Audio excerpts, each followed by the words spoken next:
Hi, everyone, and welcome to episode 5 of the Medieval Podcast. I'm Danièle Cebulski, also known as the 5-Minute Medievalist. Just a few weeks ago, the world turned its attention to an unknown medieval woman from a monastery in Dalheim, Germany, or more specifically, to her teeth. In her calcified plaque, or calculus, researchers discovered tiny particles of Lapus Lazuli, a mineral that was used in the Middle Ages to create a very, very expensive ultramarine-colored paint. This nameless German nun grabbed the world's imagination by showing that women too could be high-caliber artists in the Middle Ages. Naturally, when I read this story, I wanted to go straight to the source to find out more. Joining me on the podcast today are two of the co-authors of this study, Dr. Christina Warinner and Dr. Alison Beach. As well as being a professor, Christina Warinner is the group leader of microbiome sciences at the Max Planck Institute of the Science of Human History. Alison Beach is an associate professor of medieval history at The Ohio State University and the author of several books, including Women as Scribes, Book Production and Monastic Reform in 12th Century Bavaria, from Cambridge University Press. I'm absolutely delighted to welcome these two women to the Medieval Podcast to tell us more about their fascinating discovery and what it means to medieval history. So thank you, Christina and Alison, for being on the podcast today. I'm really happy to have you talking about your new discovery. Thanks. Happy to be here. Thank you for having us. It's a pleasure. So, Christina, I'm going to start with you. Can you tell us a little bit about what the project was in the beginning? You were going to a convent in Dalheim, Germany. Is that right? That's right. So this project started out with a completely different focus. The site was actually excavated in 1989 as part of a building project. So Dalheim today is a museum with a large monastery on it that actually postdates the monastery we're going to talk about today. And the museum was expanding and constructing a new building. And during the digging of the foundations, they encountered a medieval cemetery that dates to roughly the 10th to 13th centuries. And so the cemetery was partially removed in order to make space for the building. And about 150 individuals were then the skeletal remains were taken to the University of Mainz, where they were used as a teaching and research collection. And then they were there for several decades, but the university needed space, and the collection was actually scheduled to be cremated and to be reburied. And it was at that point, I was at the University of Zurich, that we learned about this really amazing skeletal collection and applied for to be a new home for it. And so that was granted, and the skeletal collection came to us, where again, it served as a teaching and research collection for the medical school at the University of Zurich. And what we were initially very interested in learning from this was about the history of arthritis. Wow. So a completely different purpose. And I was also really interested in learning about periodontal disease. So when I first started working with this collection, and in particular with the teeth, it was really to understand the history of periodontal disease. And we stumbled across the Lapus Lazuli completely by accident. Wow, what a surprise. And by the way, that's a great save that you managed to save all these skeletons from being cremated. I'm sure that everybody is grateful for that. So what happened? You were just kind of scraping at the teeth, looking at it under a microscope, and saw these flashy blue things? Oh, a little bit. So we had divided the project up into components, and the component that I was mainly responsible for was trying to isolate DNA and proteins from the calculus, or the tartar on the surface of the teeth. And the reason why is it's really a calcified oral microbiome. It's calcified dental plaque. And so I was doing the genetic and proteomic component. And Anita Rodini, who's the first author of the study, she joined us. She really specializes in paleoethnobotany, or plant microfossils. And so she was going to try to characterize some of the dietary information, or gather as much dietary information we could from these individuals.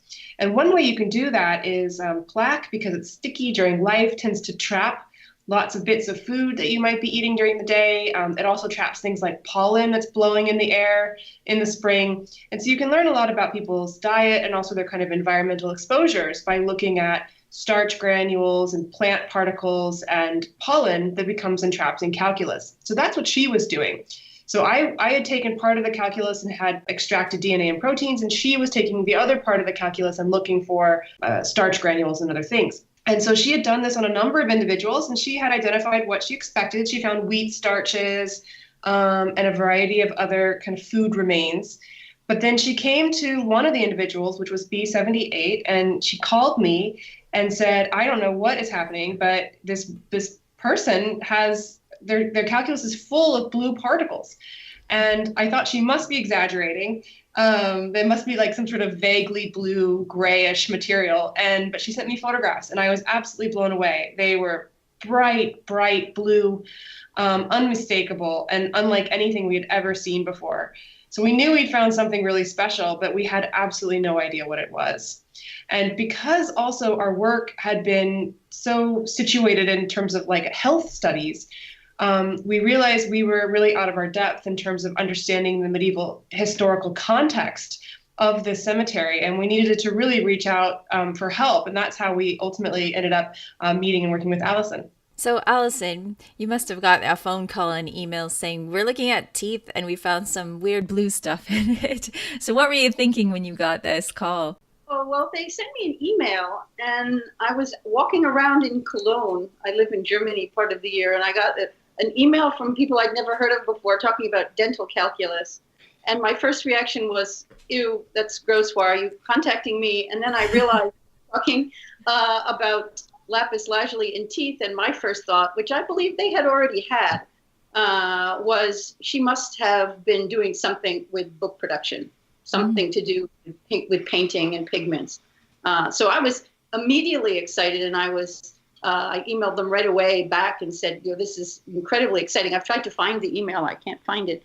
But I think I was pretty overwhelmingly excited. And by the time I got back to my apartment in Bonn, which is about 20 minutes from Cologne, I was emailing them all kinds of things that I thought it might be and might mean. So I got excited pretty fast once I got over the idea that this incredible new window on B78's life was coming from her dental calculus. Yeah. So as a historian, when you heard there's lapis here, you immediately thought of book production? Well, they contacted me because I'm a specialist in women and book production in the 12th century and in German-speaking lands. So this was something that I don't want to give the impression that they had no idea what they were looking at. One of the successes of this project was that Tina was trained, and correct me if I'm wrong, Tina, but I think you were trained, at least partially, you studied history. Yeah. Is that right? Yeah. So she was very clear to think that there was some significance to this beyond just the presence of a gem in somebody's teeth. So they had already thought, maybe it's something to do with book production, and they contacted me, and then I could provide kind of backup evidence that this was actually quite likely. It was really critical for us talking with Alison because, we had gotten a start. It took us a while first to identify the blue pigment as lapis lazuli. That took quite a while because it was quite difficult. The particles are very small, and we actually had to bring on a whole team of physicists to help us really apply the correct methods with the correct resolution to really adequately identify these very tiny microscopic particles. They're only about 10 microns in length, which is 100 times finer than the width of a human hair. So that's the size of these particles. But once we had lapis lazuli, I did know this is a very rare mineral for this. It's coming from Afghanistan. It must be very far away, but I didn't really know how widespread it would have been at this time or how it could have gotten into this woman's mouth. I was aware of the work of Catherine Rudy that she'd done through her Dirty Books project, and so I knew that osculation was an option, but I didn't really have a sense of what the time frame was for that. And I knew that lapis lazuli as a stone had been, traded as a semi-precious stone. But again, I didn't really know how it was being used or what might be constraining it. And of course, I knew that it was such an important pigment of the Middle Ages. But again, I didn't really have a good historical context for it. So this is really where Alison was able to add so much to the study. And I understand from some of the stuff I've read about this story that people were suggesting other possibilities to both of you as being a reason why she could have this lapis in her mouth. So I read that someone even suggested she was a cleaning lady. Yeah, I think both Alison and I have gotten that hypothesis. tossed to us. I think the osculation idea we considered and we sort of set aside more or less because it's a phenomenon that's much more prevalent later. There is some evidence that there were these sort of affective devotions going on even earlier than we thought before, but this is a lot of Lapus. She really would have had to have been having a lot of contact with a lot of paint that she was kissing if osculation were the reason. The bigger challenge. Also, it didn't appear as a paint. It really appears as a dispersed pigment, which would indicate a dry powder. Right. Yeah, it seems unlikely, but I think it made sense to include it in the article just to sort of signal that it's something that we considered. The bigger contender, and the one that has more validity, though I think it's also very unlikely, is that it was being, that B78 was ingesting it as part of a practice of lapidary medicine.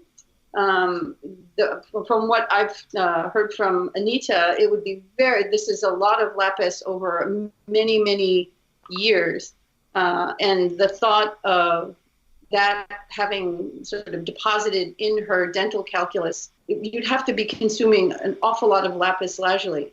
And this is not a skeleton that was found without a context. It's the context, the archaeological context is a poorly documented, maybe even informal women's religious community in what we'd probably consider rural Germany at the time. And it's very difficult to imagine a scenario in which they had enough economic means to allow one person to consume something of that value. If you think about it in terms of the economics, in the context, the archaeological context, it's much more likely that she was using it rather than consuming it. So she would, and we have a letter in the article that we can point to document this kind of practice. It makes much more sense to think that something of this value was being sent to her to use to produce something that would have further value rather than consuming it.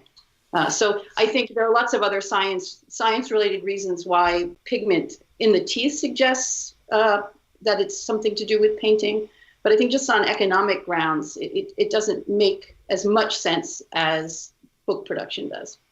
Right.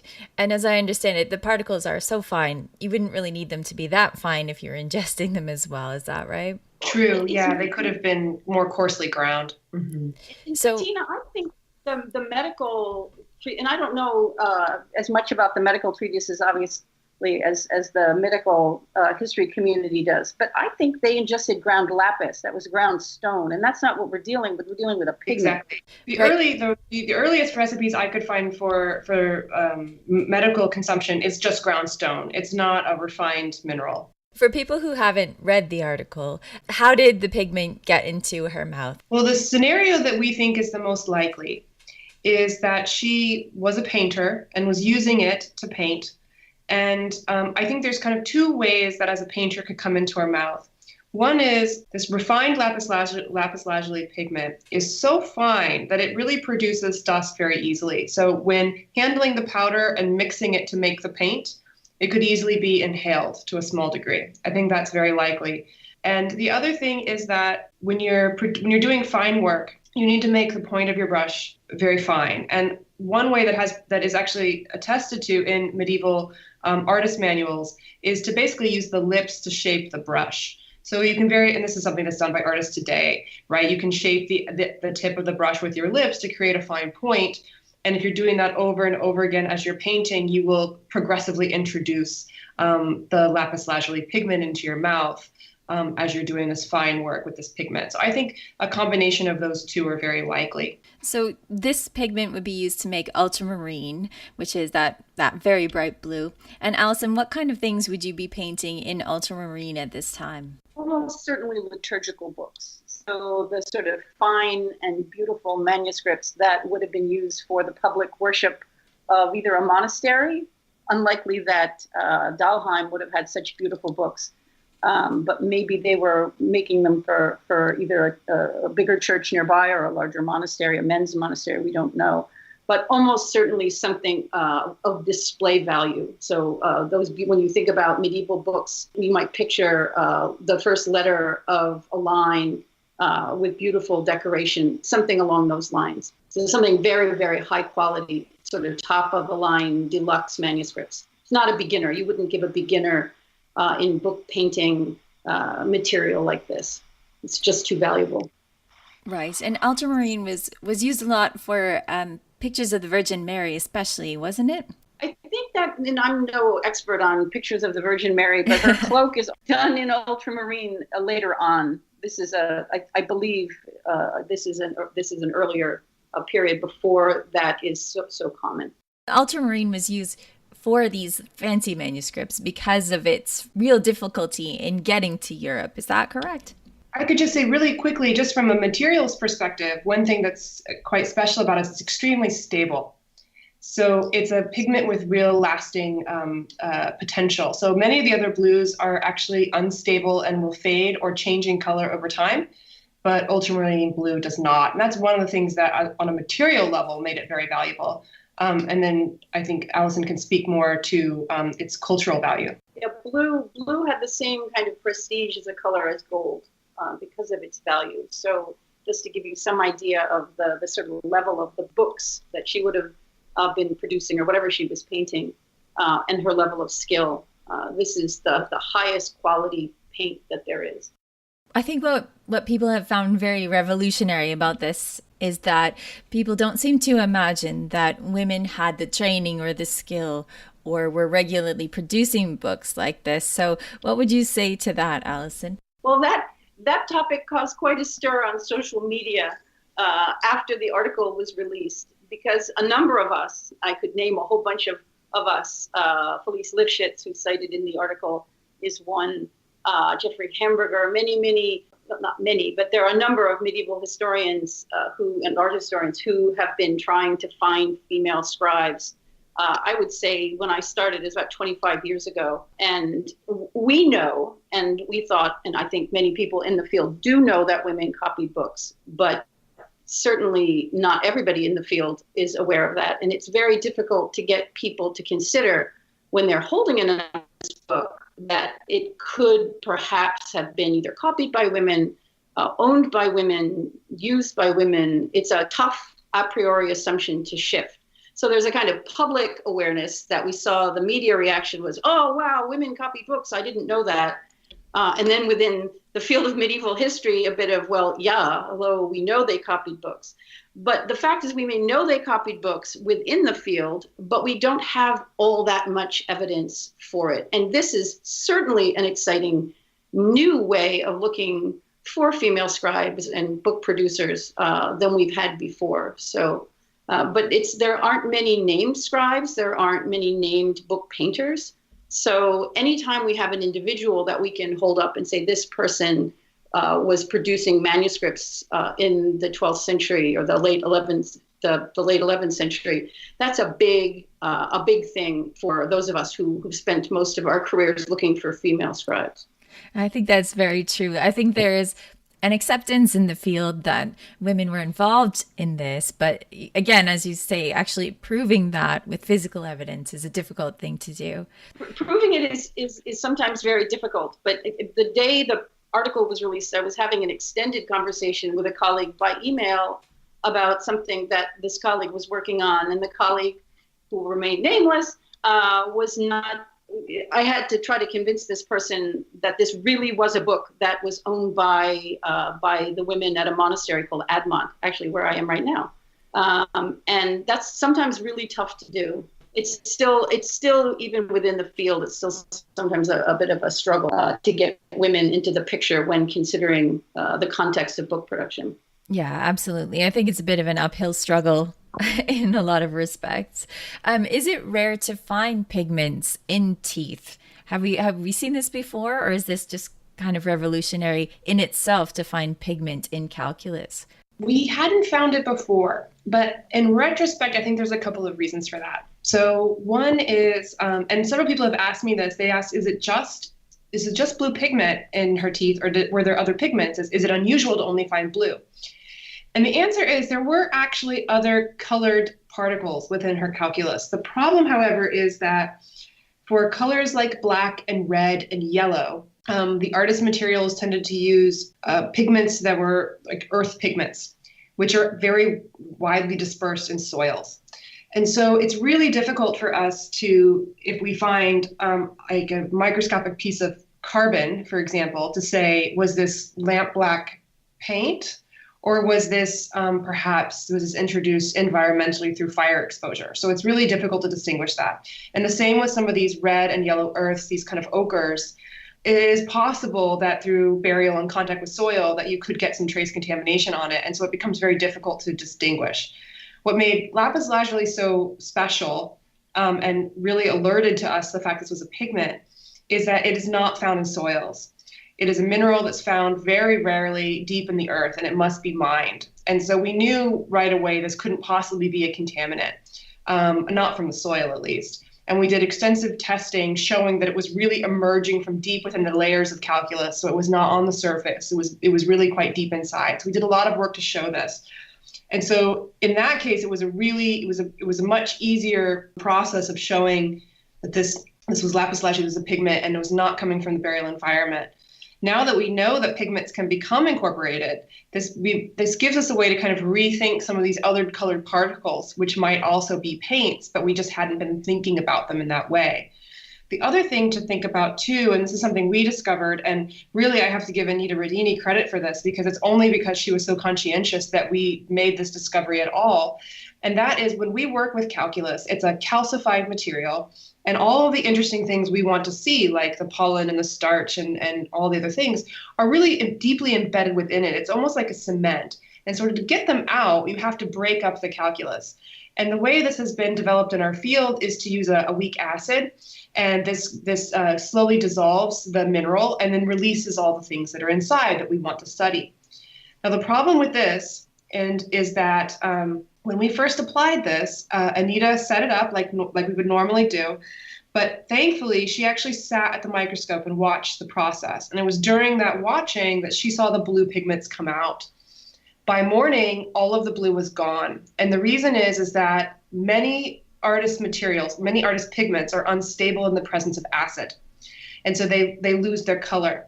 And so if she had done what is normally done, where you just set it up, you let it dissolve, you come back the next day and look, we would have never made this discovery. We would have never known we'd even seen it. So I wonder how many other people have actually looked at calculus that may have contained pigments, but because they prepared it in this conventional way, never even saw it.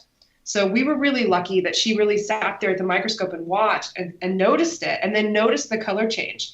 And we took a whole series of images of this process because at first we didn't know what was happening. Later, when we started looking into it more and realized what the different pigments were and that so many of them were unstable, we did a series of tests and showed that actually, yes, this acid just absolutely destroys these pigments and the color fades. So what Anita then did is she went back and completely redesigned our extraction techniques using a non-chemical based method of releasing the particles, which then retains their full color. And actually, it was only at that point that we really saw the true color of the particles. We'd always seen them in this kind of semi-broken down condition. So initially, when the first images we saw, they were kind of a robin's egg blue. When we went back and actually used sonication instead of an acid treatment, they're royal blue, deep, deep blue, the color you would associate with the stone. So I think that in one sense, yes, this is a really unique finding in the sense it's the first time we've ever found evidence of artist pigments in calculus. But I really hope it's not the last. And I'm hoping that by kind of changing our technique, improving our techniques, and now applying it to a much wider range of samples of individuals from other monasteries, cemeteries, and other places, we may be able to discover more artists. That's fascinating. That's really fascinating. Probably because I know absolutely nothing about the science, but also because whenever you look at something from this long ago, it's difficult to get the information out of it without destroying it in the process. So it's amazing that Anita was paying that much attention and has really kind of found a way to look for these pigments again. So out of these 150 skeletons, was B78 the only one in which you found this lapis lazuli? It was, although we didn't look at all of them. So there are approximately 150 burials. What's typical of a medieval cemetery is because the burials were unmarked, sometimes you get intrusion burials into previous burials. So although there's 150 burials, there's something like 170 individuals. Some of them are scattered across multiple burials. And we're also missing parts of some of the skeletons. So I think in total, we only had about 40 individuals that had a relatively complete set of teeth, and also had calculus, because not everybody did. So one of the issues we kind of run into is, especially in cemeteries that have many older individuals, they've often lost all of their teeth by the time they died. So many of the individuals in the cemetery were actually what we would say edentulous, or they lost all of their teeth already. So there were only about 40 individuals at the end that actually had both teeth and calculus to study. And for this initial pilot, because it was really kind of set up for a completely different project, we only looked at 4 of them in detail. So there's still more individuals we can look at, and this is going to be the subject of Anita's future research. So when she started this research, she was a PhD student. She's now graduated and is starting up her own group, and just received a grant from the Wellcome Trust to really expand this research. And so this is the direction she's going to be going in, to try to apply this at a much larger scale on cemeteries across Europe. That is fantastic news, and we'll definitely be following that, I think. So, Alison, when you imagine B78 painting in her convent community, do you imagine there would be other people with the skill in that community to be using ultramarine, or do you think it would probably be one special artist? That's a good question, and it's very difficult to say. And it's sometimes hard when you're talking about this kind of work to use the term scribe and book painter in the correct way, because we don't even know if B78 was a scribe and a book painter, or she was a specialist in painting these beautiful things. So we just don't know. You know, there are very few contemporary sources that would suggest that she was that women were specializing in either writing and or painting. The nuns scribes that I know best are at a monastery in Austria, where they worked really carefully in teams in the 12th century. They just worked really side by side, trying to have their writing look as similar to one another as they can. I mean, this is writing, it's not painting. So, but there's a certain teamwork aspect to the process at Admont. But we know more about Admont than we do about a lot of other scribal communities. So I really can't answer that question with any precision. Certainly she was highly trained in painting. That's really all we can say. Whether there was someone sitting next to her putting in the letters, the regular, just writing the text, we just don't know. We're lucky we know B78 at all. I wish I could say more about the sort of overall process at the community. Yeah, of course. I'd love to know more about the whole community, but it's fun to imagine now that we have just this small bit of information. So before I let you two go, Christina, is there anything else you can tell us about B78? Well, I think to me, one thing that was really interesting is actually one of the reasons we picked her in the beginning is that from a kind of skeletal health perspective, she was very, very ordinary. And that's why we selected her. She had kind of an average amount of periodontal disease, a sort of average amount of age-related arthritis. She'd experienced no severe trauma or any kind of major occupational injuries. So she was, from our kind of perspective, that we were bringing a very ordinary person. And it was so interesting to me to find out that we'd been misled, because she was clearly a very extraordinary person during life.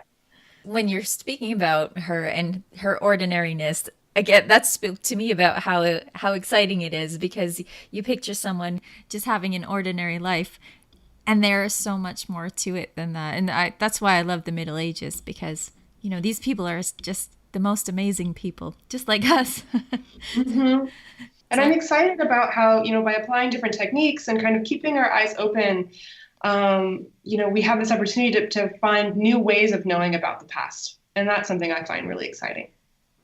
Yeah, I'm really happy that you were able to bring this knowledge to the public, the whole team, in a way that really captured people's imaginations. And I'd really like to thank you for talking to us today, because it's great to hear more about this story from the people who are working on it, and really get to hear your enthusiasm about it, because it's a great story. So thank you so much. Thanks. Thank you. The full article on this incredible discovery is called Medieval Women's Early Involvement in Manuscript Production Suggested by Lapus Lazuli Identification in Dental Calculus. You can find it in this month's edition of the journal Science Advances or at advances.sciencemag.org. Or you can follow the link in our show notes. You can find out more about Dr. Alison Beach at abeach.org. That's abeach.org. And Dr. Christina Warinner at ChristinaWarinner.com. That's Christina, WARRINER.com. Before we go, we have Peter from medievalist.net to tell us what's on the website. So what's up this week, Peter? Hi, Danielle. Hey, we've got some really good pieces actually on this week, including one by you. So it's a piece on the Welsh poet Gwerfyl Machine and her rather risque writings about sex. So that's a popular article for some reason on our site this week. So. It's a fun one. Yes, yeah, I quite enjoyed it. Adam Alley also is here with this. He looks at the Wagenburg. It's when they used wagons as these kind of defensive structures in medieval warfare. So it's a good detailed piece on that. And finally, one more I want to tell you about is Minji Su's latest article where she reports on a conference that took place north of the Arctic Circle. Wow. So yeah, she is going to great lengths to write for us, I guess. So, but it's all about darkness. So so we got some kind of wintry stuff here and some kind of fun stuff, and yeah. So check out the site medievalist.net this week and see what you can get. Awesome. Thanks, Peter. Thanks. This is episode 5 of the podcast, and so far we've brought you everything from coconuts to calculus. So what do you think? If you love what we're doing, please take a minute to give us a rating wherever you're listening and help us bring more awesome stuff to more awesome people. As always, you can follow medievalist.net on Facebook or Twitter at medievalists. And you can follow me, Danièle Cybulski, across social media at 5MIN Medievalist or 5 Minute Medievalist. With the return of The Walking Dead coming up fast, it might be time to get yourself a copy of my little book, The 5-Minute Medievalist's Guide to Surviving the Zombie Apocalypse, to learn some practical tips from history to help you get medieval on zombies. You can find it and The 5-Minute Medievalist on Amazon. Our music is Beyond the Warriors by Geefrog. Thank you so much for listening and for giving us a review. Have yourself a great day.